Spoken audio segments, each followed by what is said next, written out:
Have you ever had a dream, a goal, or a vision for your life? But the moment you thought about taking action, a voice in your head whispered, "What if I fail? What if it doesn't work?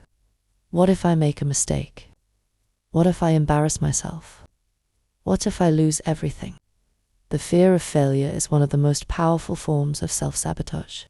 It's the silent force that keeps people stuck in the same patterns for years, afraid to take a step forward because they don't want to risk falling, and so they wait. They hesitate. They tell themselves, "I'll try when I feel more ready. I'll start when I have more money, more confidence, more knowledge. I'll take action when the timing is right." But here's the truth: the right time never comes. Confidence doesn't come, first action does. Success doesn't come from waiting, it comes from trying, failing, learning, and trying again. But where does this fear come from? It starts early. Maybe you grew up in an environment where mistakes were punished instead of seen as lessons. Maybe you were compared to others, made to feel that you had to be perfect to be worthy of praise. Maybe you were told, "You can't afford to fail. You have to do everything right. Failure is unacceptable."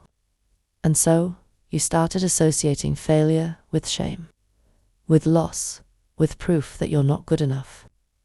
But what if everything you've been taught about failure is wrong?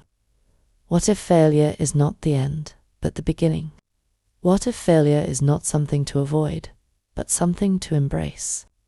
What if failure is not proof that you're incapable, but proof that you're in motion, that you're growing, evolving, becoming?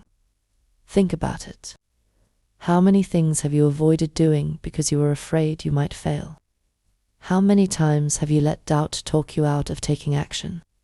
How many dreams have you put on hold, waiting for certainty, waiting for guarantees, waiting for a time when you know for sure it will work? But here's the secret: no one who has ever achieved anything great was certain it would work. Every successful person you admire has failed more times than they can count. The difference between them and those who stay stuck: they kept going. They didn't let failure define them. They didn't make it mean they weren't good enough. They saw every failure as a stepping stone.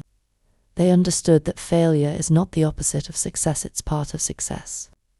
So let me ask you, what would you do if you weren't afraid of failing? Would you start that business? Would you take that course? Would you write that book, launch that project, apply for that job, take that risk? Because here's the truth: the only real failure is never trying at all. The only way to truly fail is to let fear stop you from even starting. And what's worse, the pain of failure or the pain of regret.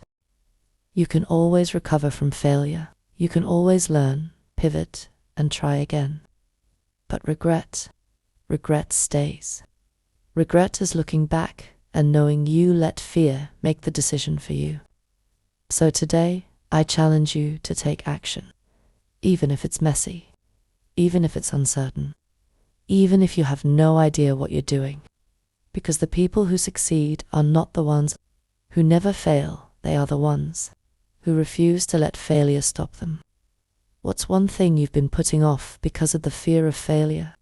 Let's talk about it in the comments.